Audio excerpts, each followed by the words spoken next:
Bác sĩ bong phone đài click password nhé.ហើយចង់ reset ដោយមិនចាំបាច់ធ្វើការ reset PC ដែលនាំឲ្យបាត់បង់ឯកសារបងប្អូនអាចមើលវីដេអូនេះបានណាអញ្ចឹងខ្ញុំឃើញហើយជាប់ password ហើយអញ្ចឹងខ្ញុំនឹងធ្វើការ reset អញ្ចឹងខ្ញុំជាបន្តិចចំពោះការធ្វើការ reset ដែលមិនបាត់បង់ឯកសារបែបនេះគឺទាមទារឲ្យយើងមាន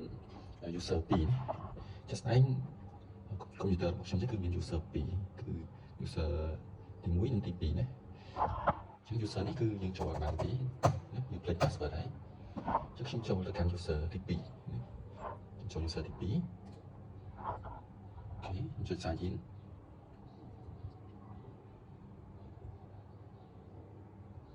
អញ្ចឹងយើងចូលមកកាន់ user ទី2ដើម្បីធ្វើការ reset user ទី1បញ្ជាក់ណា user ដែលអាចធ្វើការ reset បានលុះត្រាតែ user នោះគឺមាន administrator privilege ណាបាទតែ user ដែលបង្កើតឲ្យផ្ដល់សិទ្ធិជា admin ណាបាទអញ្ចឹងយើងចូលមកកាន់ CMD ណា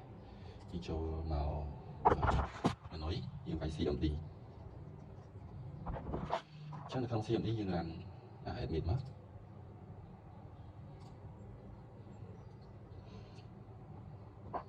នៅក្នុងនេះណាយើងវាយ command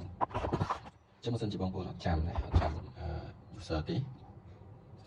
អត់ចាំឈ្មោះ user ទេបងប្អូនអាចឆែកបានយើងវាយ net user net .clear user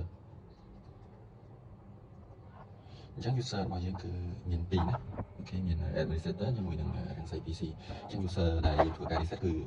រាំងសី PC ណាអញ្ចឹងយើងវាយមក net user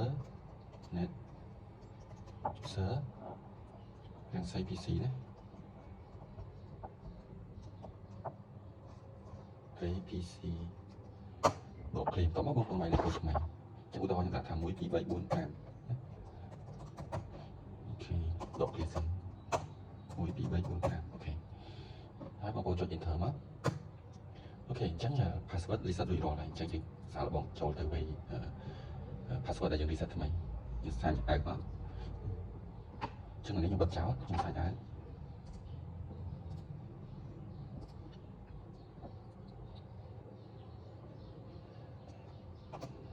អូខេអញ្ចឹងយើងចូលទៅកាន់ user ដែល